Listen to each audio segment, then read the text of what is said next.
Why is it that every time I get on a tilt-a-whirl, I smell a little bit puke? It's because people like me think it looks so fun on the outside, and then when I get inside it, I get a little motion sickness. We're talking about the county fair today. When was the last time you stopped to have a little fun?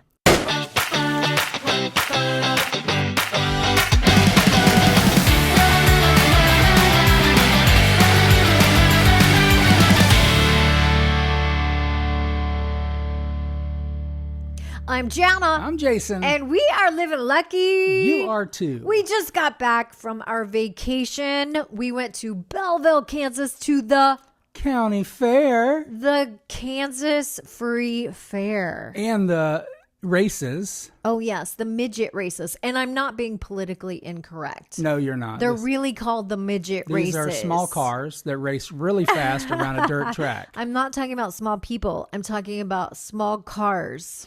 Although, were they mid? They are small cars that race incredibly fast around a dirt track. It's like a mile track, and dirt comes and all over you, in your teeth. You. And for some reason, when I was little, I thought this was so cool. Of course. Now that I'm a little like older, go-karts when you're a kid. I'm not sure it's my favorite thing, but I do like to go and see all of the people that I grew up with. Right. There is something about coming back to your town and being around the people that you grew up with.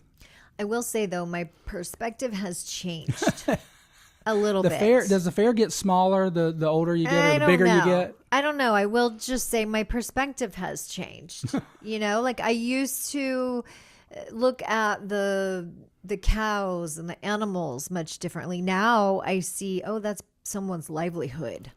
And I used to look at it and say, that's someone's dinner. Of course you would. And I used to look at the quilts and the artwork, and you know how they have like the whole floral hall building. Yes. And I used to kind of think, okay, someone made bread. Do you know what I'm saying? And now I'm like, wow, that's an art. Like that took time and skill. There's a deeper appreciation for what goes into it. Yes. And someone really, really has talent. Right.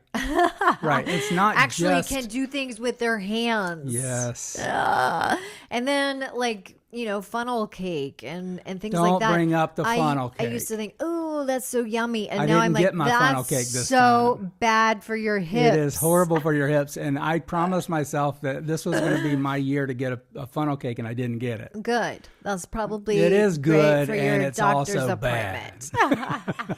I wanted funnel cake. I still want it. And of course, the rides. Why is it right now? Just you saying ride just got me motion sick. I know, again. because this is the power of our brains. I think the rides are always fun. Now, I know Nate Bargatze has this whole bit where he's like, just 3 days ago, these rides a couple hours ago, they were on the driving highway. down the highway.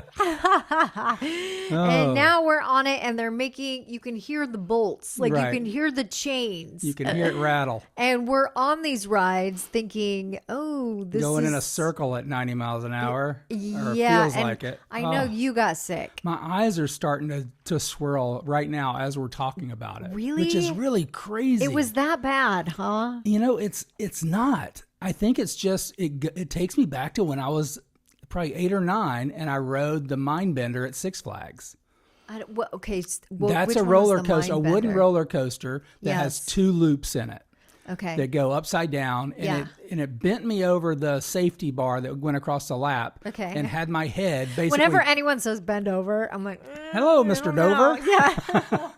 I'm like, either I'm in trouble in the principal's office, or in the prison, or I'm in the bedroom. Right. Hello. Welcome to the jungle. I don't know. No, so we were coming back from Camp Rockmont in North Carolina. Okay. And my grandfather was like, we're going to go to Six Flags. Congratulations on your first summer at camp. Okay. And we went to Six Flags, and we went on the Mindbender. Oh. And I thought it was going to be the best thing in the world. I'd never been on a roller coaster. Yeah. We get on this roller coaster. The first loop puts my head between my legs. Oh, no. My stomach has the bar. I'm bent over this bar. Yeah. And it feels like I'm kissing my own butt. Oh. And the G-forces have me so bent under this seat that I can't get back up. And now I'm going into the second loop. Oh. And I just feel so sick at the end of it. Yes. And the whole rest of the day, This I feels just very, felt...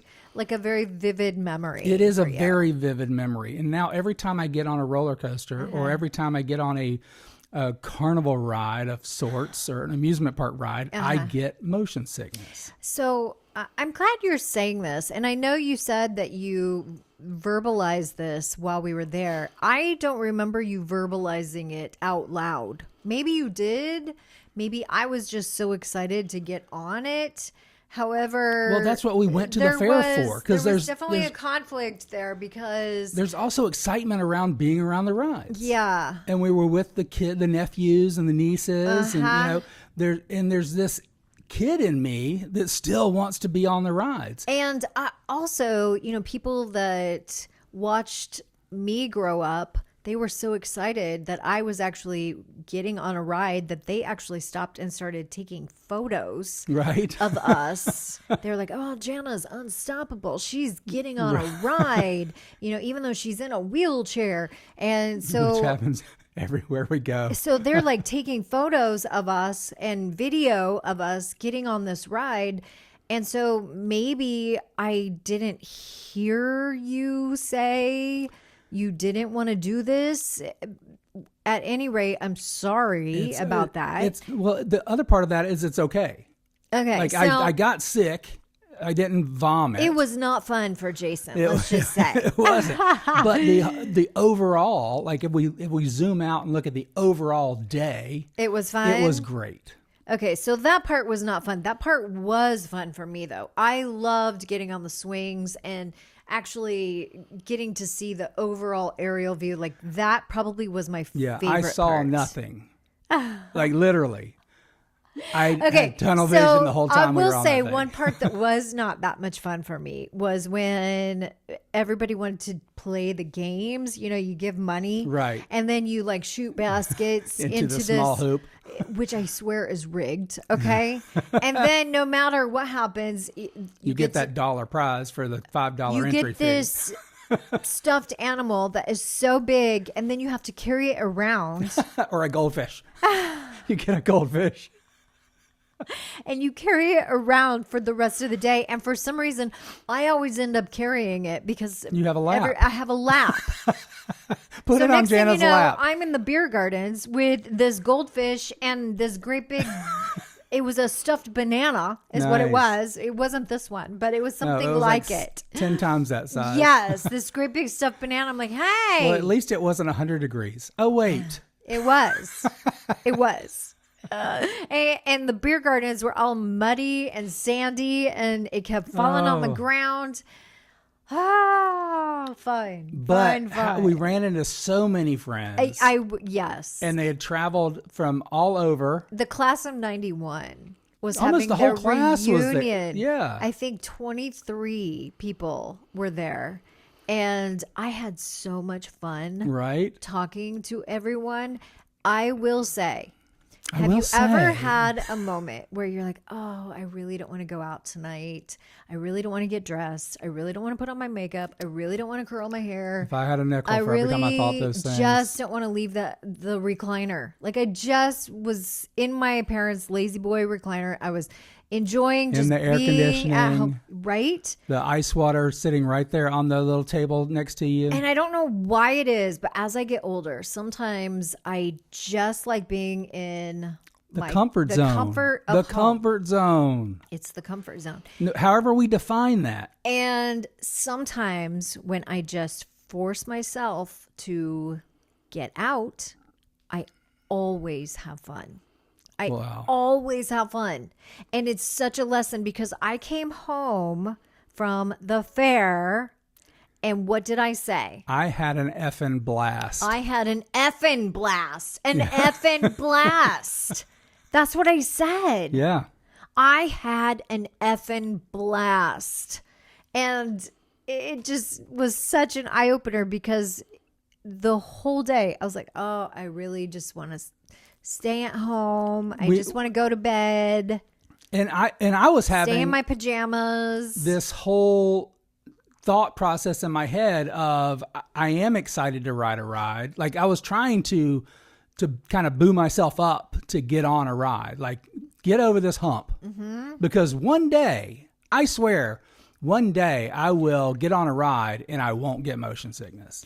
Because I know that. So for you, this podcast is about something a little different. It is, and I'm sorry, but it is one of these days I will get out of that comfort of being sick on a ride, or that mindset of this is what's gonna happen, and change that story. So I think the lesson is we don't take enough time for fun. We don't schedule it. We put it on the back burner. We get in our comfort zone. We don't take the chance of just seeing what might come out of this. What if we just take a chance, get out of our comfort zone, get out of that lazy boy, and get out there and see if we can go have an effing blast. Have an effing blast. Thanks for joining us. Keep living lucky. Bye-bye.